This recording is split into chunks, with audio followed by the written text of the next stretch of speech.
মধ্যপ্রাচ্যের চলমান যুদ্ধ থামাতে ২১ ঘণ্টার আলোচনার পরও ইরান ও যুক্তরাষ্ট্র কোনো সমঝোতায় পৌঁছাতে পারেনি। শনিবার পাকিস্তানের মধ্যস্থতায় রাতভর ঐতিহাসিক মিটিং চললেও কোনো চুক্তি ছাড়াই তা শেষ হয়।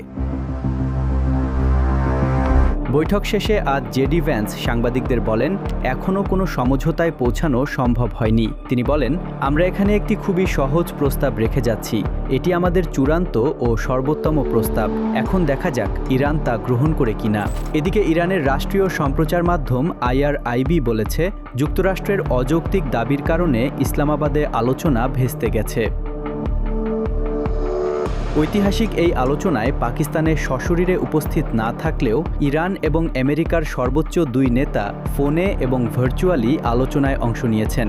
মার্কিন ভাইস প্রেসিডেন্ট ভ্যান্স আলোচনা চলাকালীন ডোনাল্ড ট্রাম্পের সঙ্গে অন্তত ৬ থেকে ১০ বার টেলিফোনে কথা বলেছেন। ট্রাম্পের বলে দেওয়া প্রস্তাবগুলি ইরানের সামনে রেখেছিলেন ভ্যান্স। তাতে ইরানের জবাব, তাদের অবস্থান ফোনেই ট্রাম্পকে তিনি জানান।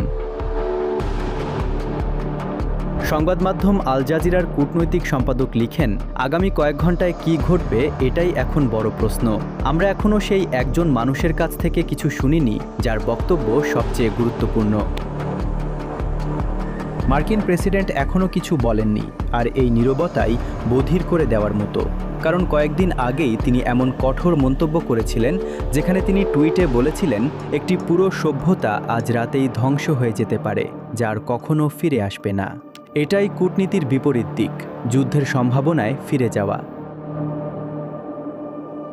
তবে এখনও যুদ্ধবিরতি কার্যকর আছে এবং এটি আরও প্রায় ১০ দিন চলার কথা। পাকিস্তান সহ আন্তর্জাতিক সম্প্রদায়ের অধিকাংশই চায় এই যুদ্ধবিরতি যেন পুরো সময় জুড়ে বজায় থাকে। ইরান ও যুক্তরাষ্ট্রের মধ্যে আগেও বহু বছর ধরে আলোচনা চলেছে, যেমন ২০১৫ সালে ইরান পারমাণবিক চুক্তি করতে দীর্ঘ সময় লেগেছিল। তাই এবারও অনেক বিষয় নিয়ে আলোচনা করতে হয়েছে এবং আগের তুলনায় এখানে আরও বেশি জটিলতা ছিল।